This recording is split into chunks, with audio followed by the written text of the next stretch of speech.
Do you know that few of the world's leading banks such as HSBC and JP Morgan have started buying land in the metaverse? In a few years' time, it's possible that Adidas sells more virtual merchandise than it sells physical merchandise. There's also a possibility that McDonald's virtual store processes more burger orders than its physical brick and mortar store. But how? Let's take a look in this video. Hi, I'm Ayush. And I am Vishal, and if you are following us, then you know that we are trying to simplify Metaverse in our channel, Metaverse Simplified. Today we are going to talk about what are the top brands in technology manufacture, fashion, food and banking doing in Metaverse and what is the future for it. If you still don't know what is Metaverse, check this video out. The first company that we are going to talk about comes from the industry of banking and finance. The company is HSBC. A news broke out on 17th March that HSBC has bought land in Sandbox, which is a decentralized metaverse. But why? HSBC said that they want to solve the problem of financial literacy using metaverse. Finance, banking can be a complex world. Not everybody understands concepts like credit score, buy now, pay later, insurance, compound interest, etc. You might be thinking, hey Ayush, HSBC or other banking companies can simply make explainer videos or write articles and help and try solving this problem. Yeah, you're right, but no, not really. The next set of customers that HSBC is focusing on are Gen Z. This persona already has a very low attention span thanks to Instagram Reels and TikTok. So to engage such users, these financial companies need to come up with more immersive and engaging experiences, and this can come with the help of a metaverse. The next question is that how exactly will a metaverse be used for financial literacy? HSBC said that they want to gamify concepts around finance and banking and make the users literate. Now, I have learned a lot about holding an asset and generating passive income while I was playing Monopoly when I was relatively younger. Whenever a friend used to land on my property inside Monopoly, I would get rent, and that's when I realized that hey, it's important to hold assets. Now imagine what all activities can HSBC and Sandbox come together to create. Now here is a very interesting statement from the CEO of Sandbox. Financial literacy is a major obstacle to building healthier, more equitable financial futures. The gaming component of the Sandbox is ideally suited for engaging customers and curious onlookers about important financial concepts in an interesting and a novel way. The possibilities of explaining difficult concepts by gamifying are endless. If you have any cool ideas on how can HSBC come up with activities to solve for this, then please drop comments below. Meanwhile, JP Morgan, Visa and MasterCard have also entered the metaverse and the crypto space. It'll be really exciting to see how the world of finance leverages the concept of a metaverse. The second brand we are going to talk about is McDonald's, the famous Happy Meals brand, and they are into food as we know it. And the use case they are trying to solve for is how they can drive a whole new consumer experience through the metaverse. Now, why through metaverse? If today we need a Happy Meal, we go to a McDonald's store or we use their app or app like a Zomato or Swiggy to order it and get it delivered at our home. Back in 2012 when smartphone came up and everyone was spending a lot of time on a smartphone and different companies were building their own application, McD also launched its own app just because they want to be in that space where consumers were spending their time and bring in a whole new experience to order a Happy Meal easily through a mobile application. Similarly, it is predicted that by 2026, we are going to spend 20 to 30% of our time in a virtual environment. And because McD want to be in the space where the consumer is spending their time, they are trying to build this entire metaverse experience where we can order a happy meal easily in a virtual environment without looking for other options like calling them up or using their mobile application. So that's the use case they are trying to build. Like back in 2012, the whole use case was you don't need to keep your smartphone away, take a walk to their store and get a happy meal. You can simply go to the mobile application and order a happy meal and it will get delivered to your home. The use case inside metaverse is you don't need to keep your headset away or go away from the metaverse experience you are enjoying or socializing or working in. You can still be inside that experience and seamlessly order a happy meal through this entire metaverse experience of McD, and it just makes it easier, convenient and more seamless. It's the whole new experience of ordering a burger inside this new era of internet. McDonald's is just trying to invent a whole new way you can order their burger or happy meal, and consumers in the future may opt for it just out of sheer convenience because it is easy, because it is seamless and because it is new cool. On 4th February 2022, McD filed 10 different trademarking different ideas in the metaverse. One of them described as selling virtual food and beverage product, while the other described as operating a virtual restaurant inside the metaverse which will fulfill home deliveries of their products. In simple words, you will be able to order a burger or a happy meal inside the metaverse. All you need to do is simply walk into their virtual store inside the metaverse, choose your favorite food items or beverages you want to order, place the order, pay it, and they will prepare this order in their brick and mortar or a physical store that is nearest to your home location, and they will get it delivered. All they are enabling is to be able to order the food you like from their menu without interrupting your metaverse experience. If I am in a metaverse, to be able to order or get a happy meal or a burger, I don't need to put my headset out or get out of the metaverse experience. I can simply do that while experiencing my own metaverse journey. But to eat it, definitely I need to get my headset off. Our verdict: we all love Happy Meal or a McFlurry or their famous burgers, but this particular idea do not excites me. I personally don't feel ordering a burger in a virtual world or inside a metaverse is something that is very interesting, and I am not very confident on how this idea is going to pan out. But again, we don't know, right? Because 10 years ago, we never thought we'll be ordering foods from an app like a Zomato or Swiggy just out of sheer convenience, just because it is easier, right?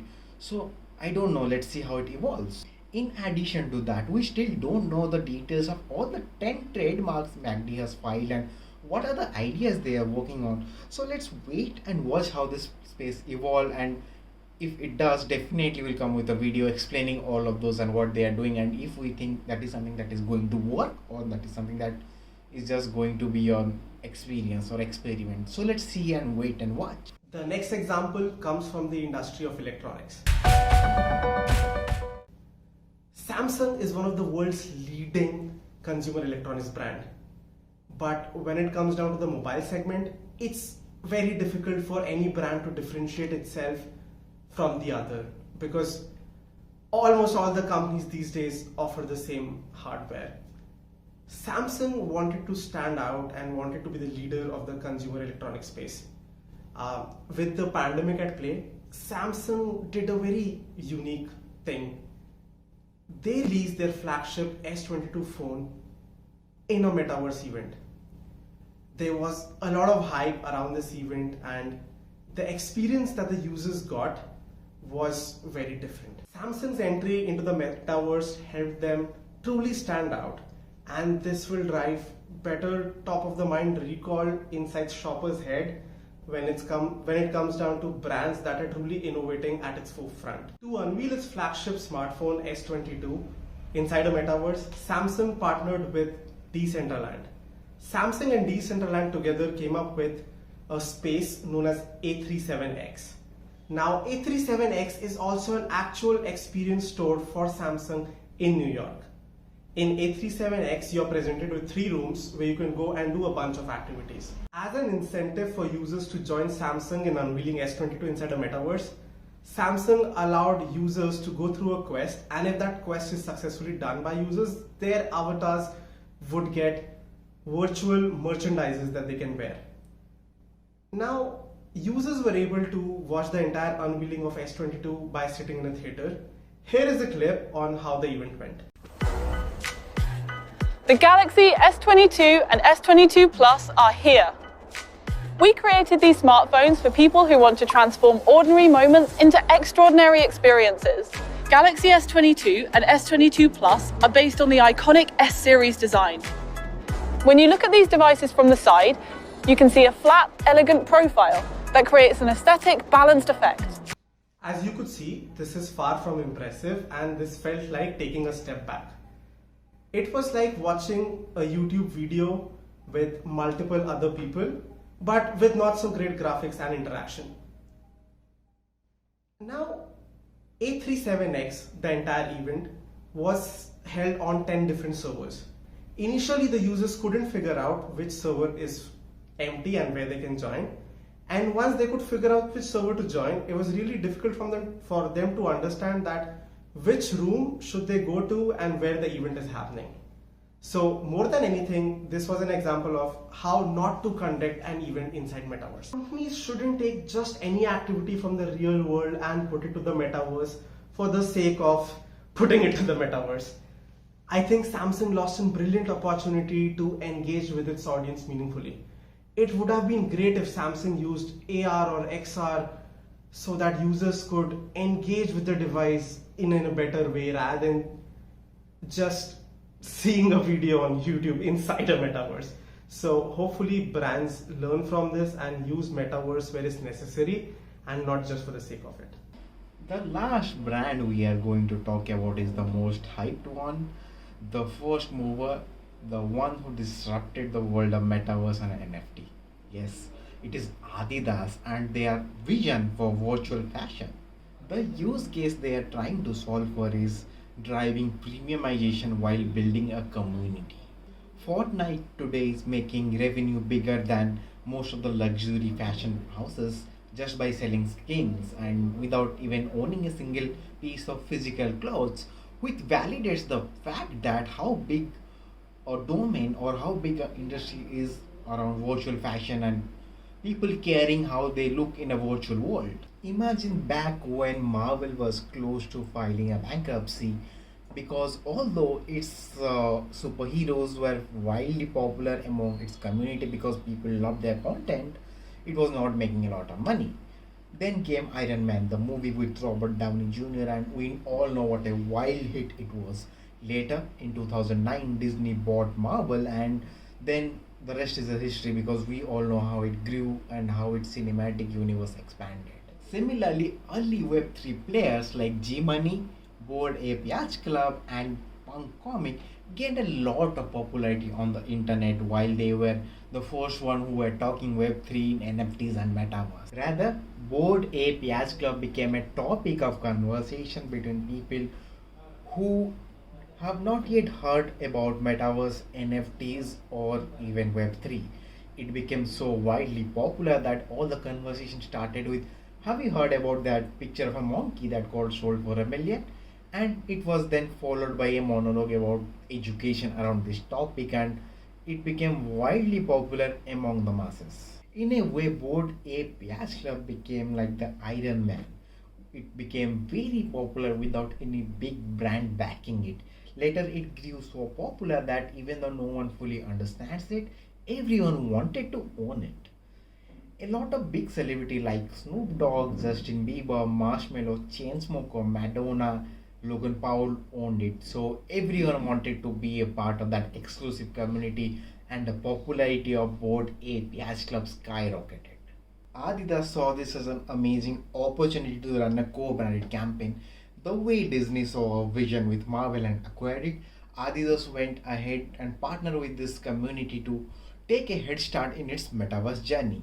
In simple language, through this collaboration, they wanted to combine their marketing strength, brand awareness, and positive sentiments, along with all of this player like Bored Ape Yacht Club, G-Money, and CM Punk, to compel consumers or compel the new gen users to be a part of their premium club. While driving this for a cause for the community who are exploring the metaverse, while being a thought leader in the space of virtual apparels. Well, we all love wearing that cool jacket or our favorite colorful sneaker while going on a date or a road trip.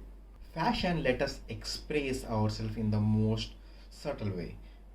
The way we wear something that we really love, or that t-shirt from our favorite brand, or that jacket or jeans from our favorite color, or anything that we have hold special from our own closet, we tend to feel more confident, we tend to feel happier, and it just brings in a lot of positive vibe when we wear something that we really like. And in a way, fashions became a way for us to express ourselves to the world.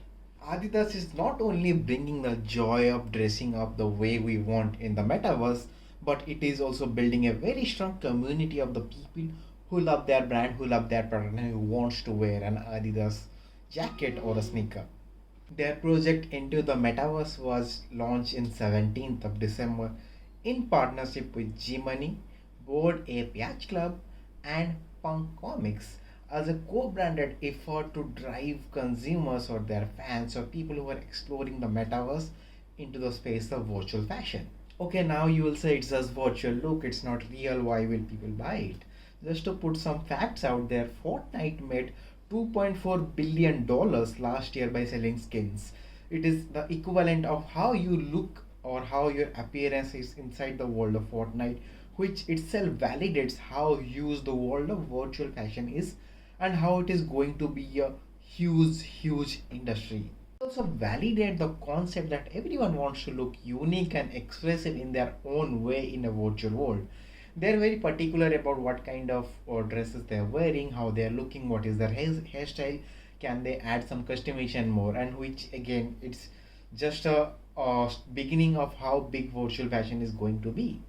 The way we dress before going to our office or before going on a date or on a road trip, the entire concept of physical appearance and the psychology of looking the way we want to in the real world is still going to remain true in a virtual environment.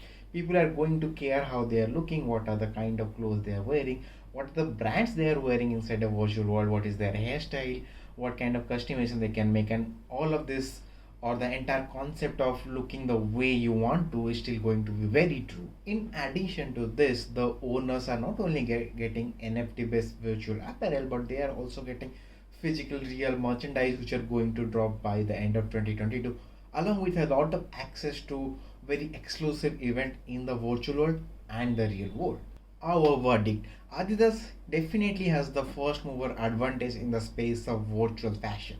I as a user definitely want to customize the way I look in a virtual environment and would love to have a lot of options. Just to share an anecdote, I'm a nerd Fortnite player and I have like 40 to 50 different appearance that I keep customizing according to whatever I want inside the world of Fortnite. And tomorrow if I'm going to a metaverse, I will definitely want to look the way I want to inside that virtual environment. To me, fashion is not just appearance but also expression, how you want to express to the world. And I truly believe metaverse fashion or virtual fashion is going to be the union of creativity, technology, and expression. Last week we saw 30 plus brands participating in Decentralized Fashion Week. Okay, now what is Decentralized Fashion Week? Please check our next video because it is going to be a deep dive into what is Decentralized Fashion Week and how virtual apparel are taking off. But again, not just to sidetrack, in Decentralized Fashion Week, 30 plus brands came up with their own virtual apparels. It just says that how big virtual fashion as an industry is going to be and how its possibilities are limitless. The like of Louis Vuitton, Gucci, Nike, Prada, and even Forever 21 are already into this space along with Adidas. So let's wait and watch how this is going to evolve, and maybe next time you are going to see me in a virtual avatar with a virtual Adidas jacket if I'm lucky to get one of them. With so much happening in the metaverse, it's amazing to see how this space is evolving. And the beauty of it is that all of us, we are learning this together. In today's video, we saw how brands are experimenting with experience-based marketing to reach out to consumers in an innovative way and to drive better results. We also saw how companies are trying to break barriers by combining creativity, technology, and storytelling. This brings us to the end of today's video.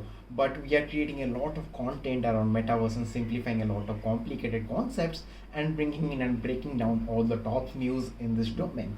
So do subscribe to our channel and like and share it among your friends. Stay tuned and keep watching Metaverse Simplified.